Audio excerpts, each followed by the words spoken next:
Aujourd'hui, on va explorer la vie et l'œuvre d'un un pionnier vraiment méconnu.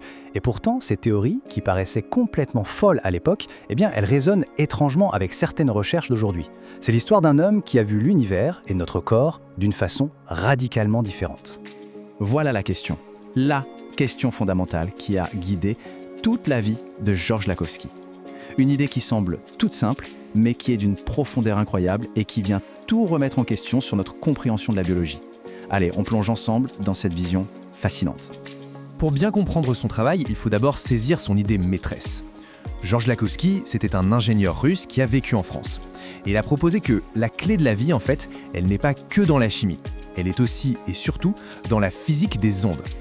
Ok, donc le concept central, le voici, l'oscillation cellulaire. Lakhovsky partait du principe que tout ce qui est vivant, ça vibre. Chaque cellule, chaque organe, tout ça a sa propre fréquence. Et la santé, finalement, ce serait quoi? Une question d'harmonie vibratoire, tout simplement. Alors comment ça marche selon lui? Son analogie est vraiment géniale. La cellule, c'est comme un poste de radio. Et les chromosomes, au cœur de cette cellule, ils agissent comme des antennes. Des antennes qui captent les vibrations de l'environnement, y compris celles qui nous viennent de l'espace. Pour lui, la vie elle-même, c'est le résultat de ce dialogue constant entre nos cellules et le cosmos. Et cette idée, loin d'être tombée aux oubliettes, est vue par des spécialistes aujourd'hui comme le Centre du bien-être, comme une base essentielle pour explorer tout le domaine de la bioénergie. C'est bien la preuve que ces concepts continuent d'inspirer des recherches un peu en dehors des sentiers battus. D'ailleurs, c'est un point super important sur lequel le Centre du bien-être insiste aussi. Tout ce qu'on aborde ici, c'est pour l'information, pour la découverte. Pour toute question d'ordre médical, le réflexe, c'est d'aller consulter un professionnel de la santé qualifié. C'est absolument impératif. Bon, maintenant passons un peu de la théorie à la pratique. Si la maladie c'est un déséquilibre vibratoire, la grande question c'est comment est-ce qu'on peut restaurer cette harmonie? C'est exactement le défi que Lakhovsky a voulu relever. Ce qui est vraiment intéressant, c'est cette distinction qu'il fait. Une cellule saine, elle vibre en harmonie, elle est en résonance. Par contre, une cellule malade, elle souffre d'un déséquilibre. Ses fréquences sont dissonantes, son énergie vitale s'affaiblit, souvent à cause de forces extérieures. Et sa solution, ce fut l'oscillateur à longueur d'onde multiple. L'idée, c'était de baigner l'organisme dans un champ qui contient plein de fréquences différentes. La théorie, c'était que chaque cellule affaiblie pourrait alors reconnaître et capter, par résonance, sa fréquence saine, sa fréquence d'origine, et comme ça se réaccorder pour retrouver sa vitalité. Mais Lakhovsky est allé encore plus loin, et c'est là que son travail devient incroyablement moderne. Il a fait le lien entre nos émotions, nos états d'âme et la santé même de nos cellules. Cette citation, elle résume parfaitement sa pensée. Il a été l'un des tout premiers à affirmer que des chocs émotionnels, comme des chagrins qui durent, pouvaient venir perturber l'oscillation de nos cellules et potentiellement, déclencher des maladies. En fait, en décrivant cette interaction entre nos chromosomes, l'environnement électromagnétique et nos émotions, il a posé, sans même le savoir, les bases de ce qu'on appelle aujourd'hui l'épigénétique.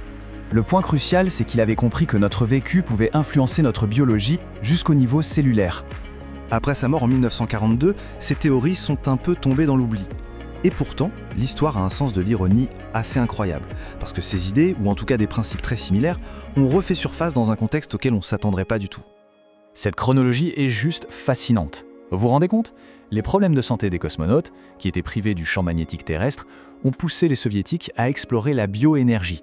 Et ça a mené au développement des systèmes NLS, pour systèmes non linéaires. Une toute nouvelle technologie qui, même si elle est beaucoup plus avancée, repose sur une vision vibratoire du corps. Regardons un peu la différence. L'oscillateur de Lakhovsky, son approche était globale, un peu au petit bonheur la chance. Les systèmes NLS, eux, sont beaucoup plus ciblés. Ils peuvent évaluer des zones très précises de l'organisme et envoyer des informations de manière chirurgicale. C'est un vrai saut technologique. Et voici la découverte clé qui a tout changé. Les chercheurs russes ont identifié que nos tissus communiquent principalement dans une plage de très basse fréquence, entre 1 et 9 Hz. Cette connaissance a permis de passer d'un bain de fréquence générale à une communication ultra précise avec le corps. Alors au final, que faut-il retenir de toute cette histoire?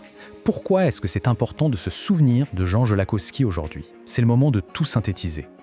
Alors, quel est l'héritage de Lakhovsky? En 4 points, voilà l'essentiel. 1. La vie est vibration. 2. La santé est une question d'harmonie. 3. Nos émotions ont un impact physique direct.